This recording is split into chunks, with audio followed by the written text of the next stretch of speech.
అందరికీ నమస్కారం. మన తెలుగు వాచకం ఛానల్కు స్వాగతం, సుస్వాగతం. ఈరోజు మరో మంచి కథతో మళ్ళీ మీ ముందుకు వచ్చాను. ఆ కథేంటో గుర్తుపట్టారా?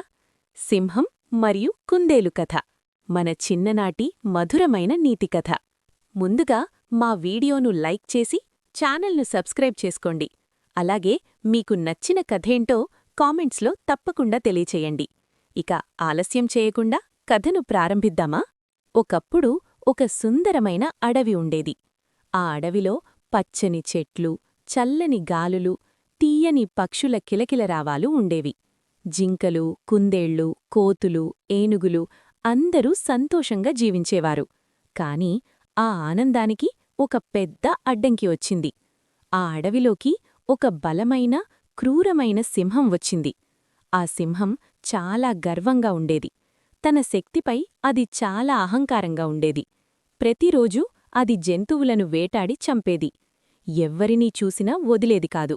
దాని గర్జన విన్నా జంతువుల గుండెల్లో భయం పుట్టేది. రోజులు గడిచే కొద్దీ అడవిలోని జంతువుల సంఖ్య తగ్గిపోవడం మొదలైంది. అందరూ భయంతో జీవించడం ప్రారంభించారు.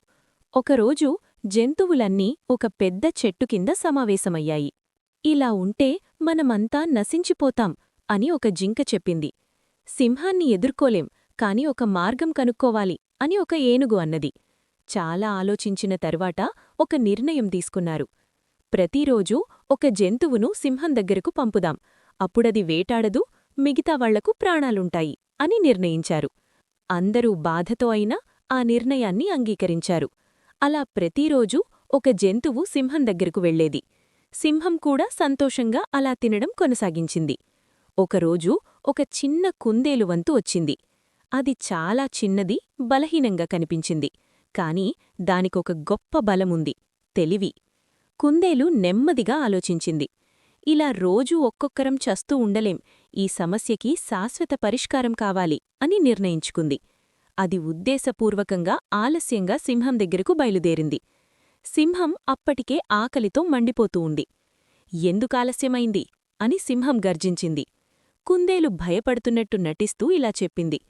మహారాజా, నేనొక్కడినే కాదు, మేము 5 కుందేళ్లు వచ్చాం. కాని మార్గమధ్యంలో ఇంకో సింహం మమ్మల్ని ఆపేసింది. ఏమిటి, ఇంకో సింహమా అని సింహం కోపంతో అరిచింది. అవును మహారాజా, అది నేనే ఈ అడవికి రాజు అని చెప్పింది. మిగతావాళ్లను తినేసింది. నేను మీకు చెప్పడానికి తప్పించుకొని వచ్చాను అని కుందేలు చెప్పింది. ఇది విన్న సింహం కోపంతో రగిలిపోయింది. ఎక్కడ ఉంది ఆ సింహం, వెంటనే చూపించు అని గర్జించింది. కుందేలు నెమ్మదిగా సింహాన్ని ఒక పాత బావి దగ్గరకు తీసుకెళ్ళింది. ఇదిగో మహారాజా, అది ఈ బావిలో ఉంది అని చెప్పింది. సింహం కోపంతో బావిలోకి తొంగిచూసింది. అందులో తన ప్రతిబింబం కనిపించింది. అది కూడా గర్జిస్తున్నట్టు కనిపించింది. ఆహా, ఇదే ఆ సింహం అని భావించింది. మరింత కోపంతో గర్జిస్తూ ఏమీ ఆలోచించకుండా బావిలోకి దూకింది. బావి లోతుగా ఉండడంతో అది బయటకు రాలేకపోయింది. అలా ఆ క్రూరమైన సింహం తన అహంకారంతోనే అంతమైంది. కుందేలు సంతోషంగా అడలికి తిరిగి వెళ్ళింది. జరిగిన విషయాన్ని అందరికీ చెప్పింది. అడవిలోని జంతువులన్నీ ఆనందంతో కేకలు పెట్టాయి. ఇన్నాళ్ల భయం ఒక్కసారిగా పోయింది. చిన్న కుందేలు చేసిన తెలివైన పనిని అందరూ మెచ్చుకున్నారు. అప్పటినుంచి ఆ అడవి మళ్లీ శాంతిగా మారింది. జంతువులంతా సంతోషంగా జీవించసాగాయి. ఇందులో మనకు తెలియాల్సిన నీతేమిటంటే, బలం కంటే తెలివి గొప్పది. అరెరే, అలా వెళ్ళిపోకండి, ఒక చిన్న మనవి. మా ఈ వీడియోను లైక్ చేసి మా ఛానల్ను సబ్స్క్రైబ్ చేశారని ఆశిస్తున్నాను. అలాగే మీకు ఇష్టమైన కథేంటో కింద కామెంట్స్లో తప్పకుండా తెలియచేయండి. మరో మంచి కథతో మళ్ళీ మీ ముందుకు వస్తాను. అంతవరకు ఉంటాను. By by.